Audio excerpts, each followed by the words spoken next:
दर्शन करने आते यहाँ, और ये कांटा यदि मेरे मोहन के पैर में लगता तो मेरे ठाकुर को कितनी तकलीफ होती। भलो भयो जो ये कांटो मेरे हाथ में लग गयो। ऐसी भावना, ऐसी भावना। और रात्रि में जब सोया करते थे ना, तो वो झाड़ू की सीख जो होती थी ना, उसको खोल के पूरे बिस्तर पे बिछा लेते और उसके ऊपर सोया करते थे। लोग पूछते, बाबा लोग तो डल्लपे गद्दों पे सोते, बड़े गुदगुदे गद्दे बिछाते, और आप ये झाड़ू के ऊपर सोते हो। तो बाबा रोते रोते कहते, भैया ये सोहनी ने मेरे राधा माधव की चरणन की सेवा करी है, यानी भगवान की चरण रज की सेवा करी है। या लिए मैं या के ऊपर सोऊंगा ना, तो या के परमाणु मेरे अंदर आएंगे, तो मेरे अंदर भी थोड़ी भगवान की भक्ति जागृत हो जाएगी। ऐसी भावना। झाड़ू लगाते लगाते लगाते जब इतनी सी रह जाती ना, तो उसको फेंकते नहीं थे, गिरिराज जी की तरेटी में गड्ढा खोद के उसको समाधि दे देते। ये होती है भावना, भावना, भावुक। रसिका भुवि भावुका, दो प्रकार के लोगों को निमंत्रण दिया। और पुनः वहीं नैमिषारण्य तीर्थ में श्री सूत जी महाराज बड़ी सुंदर दिव्य कथा श्रवण करा रहे हैं। और शौनकादि ऋषि कहते हैं, ऋषयः ऊचो, जैसा जैसा बोलो वैसा ही रिपीट करता है, विशेषता होती है उसकी, जो सिखा दो वही बोलता है। कृष्ण की गोदी में बैठे सुख तो राधा जी की कथा सुनाए, राधा जी की गोदी में बैठे तो कृष्ण कथा सुनाए। एक बार सुखदेव देख रहे थे कि ब्रह्मा जी, इंद्र आदि सभी देवता पहुंचे भगवान के पास में और कहने लगे, धरती पापों के बोझ से भारी हो गई है, आप आइए प्रभु, कलिकर अवतार लेकर आइए और पृथ्वी के भार को दूर कीजिए। तो भगवान ने कहा, ब्रह्मा जी चलिए, हम जरूर आएंगे। राधा रानी और भगवान कृष्ण दोनों में चर्चा हो रही थी कि चलो देवी, अब तो हमें धराधाम पे चढ़ना है लीला के लिए। और जैसे ही दोनों में चर्चा हो रही ना, तो सुखदेव जी वहां पहुंच गए रोते रोते। राधा रानी जी से बोले, आप चले जाओगे तो फिर मैं किसके सहारे जीऊंगा, मुझे भी ले चलो ना अपने साथ मृत्यु लोक पर। तो राधा रानी ने कहा कि चलिए चलिए, तुम चलिए। तो सुखदेव एक सुख पक्षी और पक्षिणी यानी तोता और तोती के गर्भ से एक विगलित अंडे के रूप में प्रकट हुए। कहा? कैलाश पर्वत में, जहां भगवान शिव निवास करते हैं। बोलो शंकर भगवान की जय। कैलाश में विगलित अंडे के रूप में सुखदेव जी का प्राकट्य हुआ, लेकिन अभी प्राण उसमें नहीं है। भगवान ने लीला करी और एक दिन कैलाश पर्वत में घूमते घूमते देवर्षि नारद जी का आगमन हो रहा है। हाथ में वीणा, नारायण नारायण का स्वर गाते गाते चले आ रहे हैं। आइए नारद जी के साथ हम भी नारायण भगवान का 2 मिनट कीर्तन करें। और कीर्तन जब करें तो सभी लोग बोले, बोलोगे ना तो नींद नहीं आएगी, आलस्य नहीं आएगा, और ताली भी बजाएंगे। श्रीमन नारायण नारायण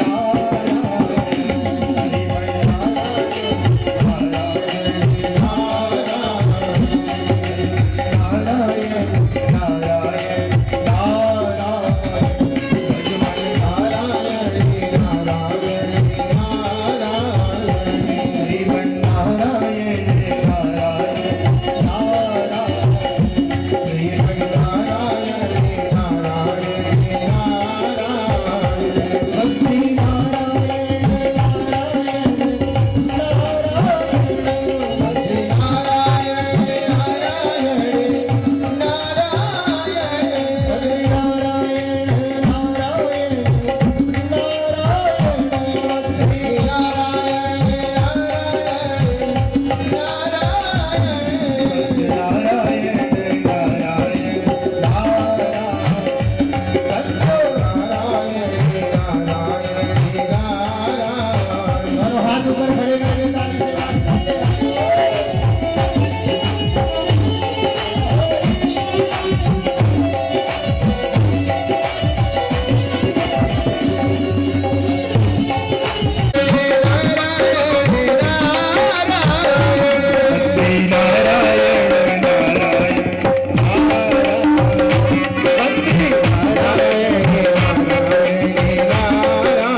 छाड़ाए, उनके बाप हो सब छाड़ाए। गाइए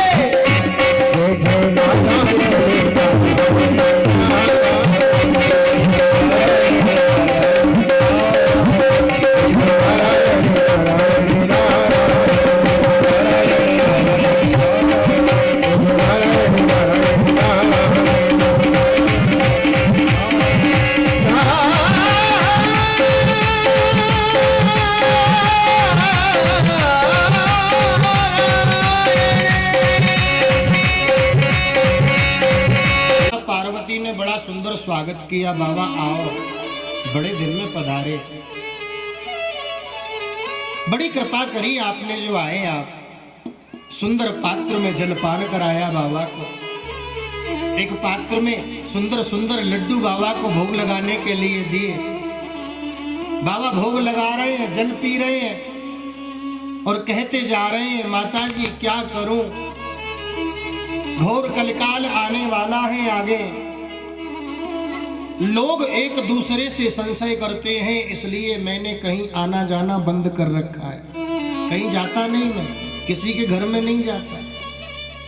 माता पार्वती बोली, लोग संशय करते हैं, कैसे कह दिया आपने? बोले हाँ माता, मैंने देखा घरों में जाकर कोई किसी से सत्य नहीं बोलता, पुत्र पिता से सत्य नहीं बोलता, पिता पुत्र से सत्य नहीं बोलता, पुत्र माता से सत्य नहीं बोलता। कोई ना कोई बात प्रत्येक व्यक्ति अपनी छिपा के रखता है। प्रेम से बोलो राधे राधे। और हकीकत है, अपने जीवन में झांक के देखें ना, तो कहीं ना कहीं कुछ ना कुछ संशय तो होता है। पत्नी को पति के प्रति संशय होता है, पुत्र को पिता के प्रति संशय होता है।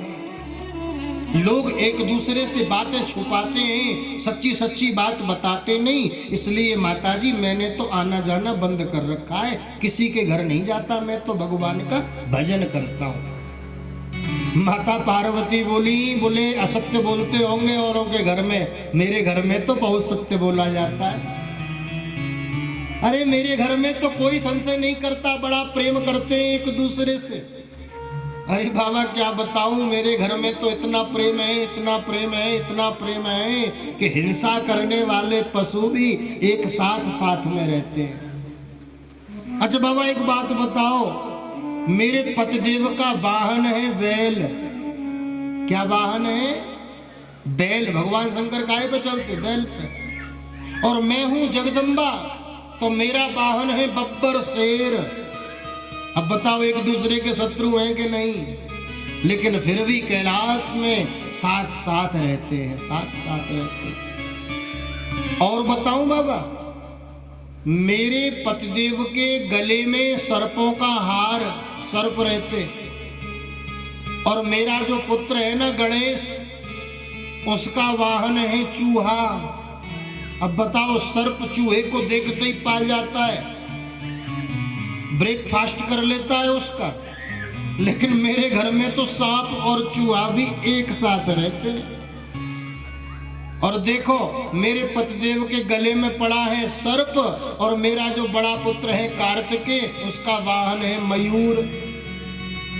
मोर सर्प को देखे तो खा जाए, लेकिन मेरे घर में तो इतना सत्य बोला जाता है, इतना प्रेम बरसता है कि सांप मोर चूहा सब एक साथ रहते हैं। सिंह बैल कोई एक दूसरे से बैर नहीं करता। इतना प्रेम है, इतना प्रेम है, इतना प्रेम है।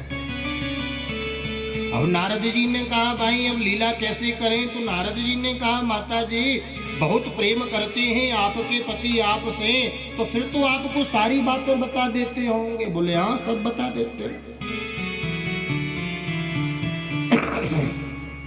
कुछ नहीं छुपाते। अरे और तो और दिन में समाधि लगा के आते हैं, तो समाधि में जो भगवान का दर्शन होता है ना, वह भी आके मुझे बता देते हैं कि आज मुझे राम का दर्शन हुआ, आज मुझे कृष्ण का दर्शन हुआ। इतना प्रेम करते हैं, इतना प्रेम करते हैं। नारद बाबा बोले माताजी फिर तो आपको एक बात जरूर बता के रखी होगी। बोले कौन सी? बोले भगवान शंकर जो अपने गले में मुंडों की माला पहनते हैं, उस मुंडों की माला में किसके मुंड लगे हैं, किसके सिर लगे हैं, ये बात भी आपको जरूर बताई होगी। माताजी बोली, बोले पतिदेव हमसे प्रेम तो बहुत करते हैं, लेकिन ये बात तो आज तक हमें बताई नहीं। नारद बाबा बोले माता फिर क्या खाक प्रेम करते हैं? यही तो समझा रहा था इतनी देर से। और नारायण नारायण करके वहां से प्रस्थान करने लगे। माताजी बोली अरे ठहरो ठहरो ना माताजी, हो गया हमारा काम, हम तो चले। वो जैसे ही जाने लगे तो भगवान शंकर समाधि से लौट रहे थे। भोलेनाथ की नजर पड़ गई, पूछ लिया बाबा कहाँ जा रहे हो? रुको रुको, अरे बहुत देर से थे आश्रम में, माताजी के साथ सत्संग हो रहा था। और प्रभु आप तो मेरा स्वभाव जानते हो, एक जगह ज्यादा देर ठहर नहीं सकता, इसलिए मेरे पैर रुकने को राजी नहीं, और मैं तो चला। और जयशंकर की कह के जाते जाते कह गए प्रभु आश्रम में जरा जल्दी जाना, माताजी ने याद किया। भोलेनाथ बोले, बोले जहां आप आ जाओ महाराज वहां तो याद जरूर करेंगे। भोले बाबा आए, माता पार्वती जी को ढूंढने लगे तो देवी जी कहीं दिखी नहीं। नंदी से पूछा तो नंदी ने कहा बाबा माताजी कोप भवन में चली गई हैं। पहले के समय में लोग जब मकान बनवाते थे ना, तो स्त्रियों के रूठने के लिए एक अलग से कमरा बनवाते थे, उसके ऊपर लिख दिया जाता था कोप भवन। और श्रीमती जी मानो उस कमरे में प्रवेश कर गई तो समझो रूठ गई। फिर श्रीमान जी को बहुत मनोहार करके मनाना पड़ता था। तो भगवान शंकर कोप भवन में गए, माता पार्वती रूठ के बैठी हैं मुंह फेर के। भोलेनाथ सामने प्रकट हो गए, देवी जी काहे को रूठी हो, क्या बात है? माता जी बोली रहने दो, आप तो ऊपर से काले देखने में और भीतर से भी काले, हमें बात नहीं करनी है आपसे, जाओ काम करो अपना। बोले बाबा, बोले देवी ऊपर से तो काला हूं मैं, चिता की भस्म लगाता हूं, लेकिन भीतर का काला तो वो होता है जो कोई बात छुपाता है, मैं तो तुझसे कोई बात छुपाता नहीं। फिर तूने मेरे को कपटी कैसे कह दिया, काला कैसे कह दिया? बोले स्वामी जी कोई बात नहीं छुपाते। बोले ना, तो बोले आज तक आपने ये बात तो हमें बताई नहीं कि आपके गले में जो नरमुंड माला पड़ी है उसमें किसके सिर लगे हैं। भोलेनाथ बोले देवी तूने पूछा नहीं तो हमने बताया नहीं, आज तू पूछ रही है तो बताए देते। बताओ। भगवान भोलेनाथ गंभीर होके बोले देवी मैं तुझसे कितना प्रेम करता हूं, इस बात का कोई प्रमाण यदि है तो यह नरमुंड माला है। क्योंकि जब जब जन्म लेके तुम आती हो और समय आने पर तुम्हारी मृत्यु हो जाती है तो तुम्हारी याद मुझे अगले जन्म में भी बनी रहे, इसलिए तुम्हारे ही मुंड पिरो के इस माला में पहन लेता हूँ। इतनी बार तुम्हारा जन्म हो चुका है। माता पार्वती बोली, बोले स्वामी जी अब तो आप महाकपटी निकले, क्योंकि हम इतनी बार मर चुकी हैं और आप एक बार भी नहीं मरे। हमको इतनी बार मरना पड़ा, आप एक ही जैसे, और हम इतने जन्म ले चुकी हैं। अरे आपने क्या अमृत पान कर रखा है? बोले हाँ देवी मैंने अमर कथा पान कर रखी है। अमर कथा? हाँ। वो क्या है? बोले वह अमृतमयी श्रीमद् भागवत की अमर कथा मैंने पान कर रखी है, जिसको पान करने के बाद फिर व्यक्ति की मृत्यु नहीं होती, नहीं, जन्म मृत्यु के कुचक्र से मिट जाता है। इसीलिए भागवत की कथा सुनी जाती है, हमें दोबारा आना न पड़े। लेकिन कब? जब पूर्ण रूप से कथा सुनोगे, पूरी कथा सुनोगे। देवी जी पार्वती जी भी नहीं सुन पाई, आगे सुनो कथा में, हमारी आपकी क्या चले, वह भी नहीं।